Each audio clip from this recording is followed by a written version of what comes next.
जी, तो आगे का जो हमारा जो पॉइंट है उसका नाम है ऑक्सीजन रेवोल्यूशन, ऑक्सीजन क्रांति, है ना। तो इसके पीछे था ओपेरिन एंड हॉल्डेल परिकल्पना में रासायनिक विकास था, उसके बाद जैविक विकास था, जैविक मतलब कार्बनिक विकास था। तो उसके अंतर्गत हम लोग कोएसरवेस्ट पढ़े थे।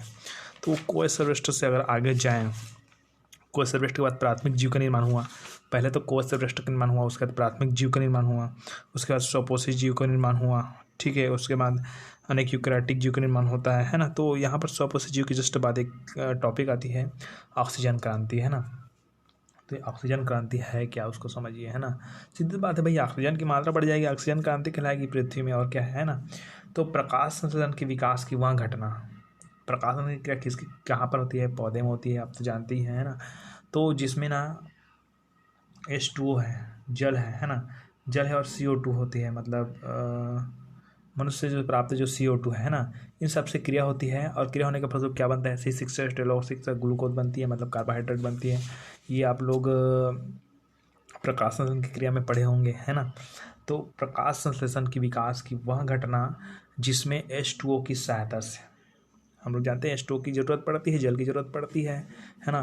तो प्रकाश संश्लेषण के विकास की वह घटना जिसमें H2O की सहायता से कार्बोहाइड्रेट निर्मित होता है, ठीक है। कार्बोहाइड्रेट निर्मित होता था, पहले बीज चुकी इसलिए था लिखा है यहाँ पर, है ना।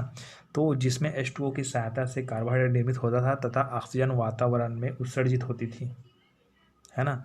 कहा जाए, जब पौधा प्रकाश संश्लेषण करता है तो CO2 लेता है, लेकिन O2 तो उत्सर्जित करती है ना, मतलब ऑक्सीजन उत्सर्जित करती है ना वातावरण में, है ना।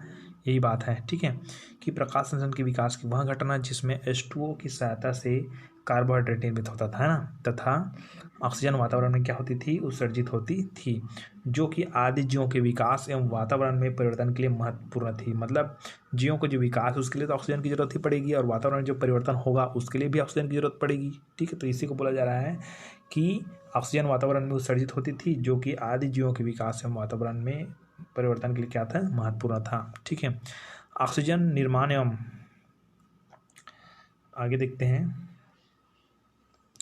ऑक्सीजन निर्माण एवं वातावरण में उत्सर्जन वाली इस प्रक्रिया को, है ना, बात समझ रही है। ऑक्सीजन का निर्माण हो रहा है ना, और निर्माण होने के पश्चात वातावरण में क्या हो रही है, वो उत्सर्जित हो रही है। तो क्या बोलेंगे कि ऑक्सीजन निर्माण एवं वातावरण में उत्सर्जन वाली इस प्रक्रिया ने निम्नलिखित परिवर्तनों को संभव किया, जो कि जीवों के विकास ऑक्सीजन क्रांति के रूप में संदर्भित किया जाता है। तो इतना लिखने की जरूरत नहीं है, ठीक है। आपको क्या लिखना है कि ऑक्सीजन निर्माण एवं वातावरण में उत्सर्जित होने वाले इस प्रक्रिया को ही क्या कहते हैं, ऑक्सीजन क्रांति कहते हैं। एकदम शॉर्टकट में लिख दीजिएगा, ठीक है, ओके।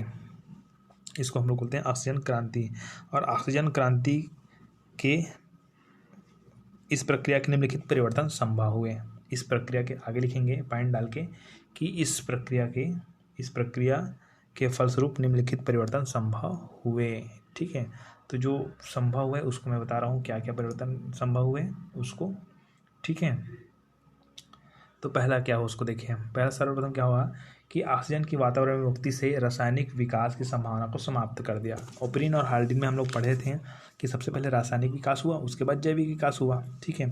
तो ऑक्सीजन के वातावरण में विमुक्त हो गया ना, जिसके फलस्वरूप जो रासायनिक विकास की संभावना क्या हो गया, समाप्त हो गया, मतलब बंद हो गया। क्योंकि वातावरण में O2 की मुक्ति के कारण वातावरण का माध्यम अवकारक की जगह ऑक्सीकारक हो गया। अवकारक मतलब उसमें कोई भी कारक नहीं था, मतलब कोई भी हमारे पास, जैसे कि ऑक्सीजन को देख लेते हैं, कारक है ना, है ना। तो कुछ है मतलब कारक है, और कुछ नहीं मतलब अवकारक है, सीधी सी बात है ना। तो ऑक्सीजन की वातावरण में मुक्ति से विमुक्ति ने रासायनिक विकास की संभावना को समाप्त कर दिया, क्योंकि वातावरण में O2 की मुक्ति के कारण वातावरण का माध्यम अवकारक की जगह क्या हो गया, ऑक्सीकारक हो गया, ठीक है, ओके। दूसरा चलते हैं। दूसरा में ये बताया जा रहा है कि पृथ्वी से लगभग 15 मील ऊपर ऑक्सीजन अणुओं के संयोग से बने ओजोन परत बनता है, आपको जानती है ना। O2 है वो ऑक्सीजन कहलाएगा, जब वो O3 हो जाएगा तब वो ओजोन कहलाएगा, ठीक है। तो यहाँ पर क्या होता है, यहाँ पर यह होता है कि पृथ्वी से लगभग 15 मील ऊपर ऑक्सीजन अणुओं के संयोग से बने ओजोन से, है ना, प्रतिरक्षात्मक ओजोन परत का निर्माण हो गया। अब देखिए O3 ओजोन है, जब ये बहुत सारी मात्रा मिल जाएगी तो वो बन जाएगी ओजोन परत। तो पृथ्वी से लगभग 15 मील ऊपर ऑक्सीजन अणुओं के सहयोग से बने ओजोन से प्रतिरक्षात्मक ओजोन परत का निर्माण हो गया। ठीक है, ओजोन परत किसको, पराबैंगनी किरणों को रोकने का कार्य करती है ना। ठीक है, तो प्रतिरक्षात्मक ओजोन परत क्या हो गया, निर्माण हो गया। यह परत सूर्य के हानिकारक विकिरण जैसे पराबैंगनी किरणों को पृथ्वी पर आने से रोक दिया। पृथ्वी पर आने से क्या कर दिया, रोक दिया। इस रचनात्मक वातावरण ने जीव को जल से पृथ्वी पर आने तथा स्थलीय जीवों के रूप में विकसित होने का मार्ग प्रशस्त किया। मतलब पूरा पृथ्वी में पहले जल था, तो पहले जो जीव थे जल में थे, जल में इसलिए थे क्योंकि ना बाहर वातावरण में बहुत सारी क्या थी, गर्मियाँ थी, बहुत सारे ताप थे, बहुत मात्रा में ताप थे। तो जब ओजोन परत का निर्माण हुआ ना, तो जो ताप की मात्रा कम हो गई, मतलब पराबैंगनी किरणों की मात्रा रुकने लग गई। ठीक है, जिसके कारण जो जीव है वो जीव है जल से कहाँ आने लगे, भूमि पर आने लगे तथा स्थलीय जीवों के रूप में विकसित होने लगे। जो जलीय जीव थे ना, वो स्थलीय जीव के रूप में क्या होने लगे, विकसित होने लगे। ठीक है, ये सब किसके कारण संभव हुआ, ऑक्सीजन क्रांति के कारण संभव हुआ। ठीक है, तीसरा पॉइंट चलते हैं हम लोग कि उस समय के आदि वातावरण में स्थित मीथेन को ऑक्सीजन ने जल एवं CO2 में विघटित कर दिया। मीथेन है मतलब CH4। इस मीथेन को ऑक्सीजन ने, मीथेन को किसने, O2 मतलब ऑक्सीजन ने किस में परिवर्तित कर दिया बोला जा रहा है, H2O जल, और किसमें, CO2 मतलब कार्बन डाइऑक्साइड। तो कार्बन डाइऑक्साइड में क्या कर दिया, विघटित कर दिया। किसको विघटित कर दिया, CH4 को। यहाँ पर देखो मैंने समीकरण बनाकर दिखाई है, CH4 और O2 से क्रिया करवाएं तो क्या बना, H2O बना, और क्या बना, CO2 बना यहाँ पर। ठीक है,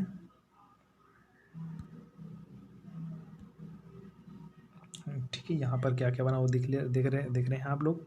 यहाँ पर CO2 और O2 की क्रिया तो H2O बना, और क्या बना है, CO2 बना है। ठीक है, यहाँ पर देखिए। हाँ, चलिए अब हम लोग चलते हैं डी में।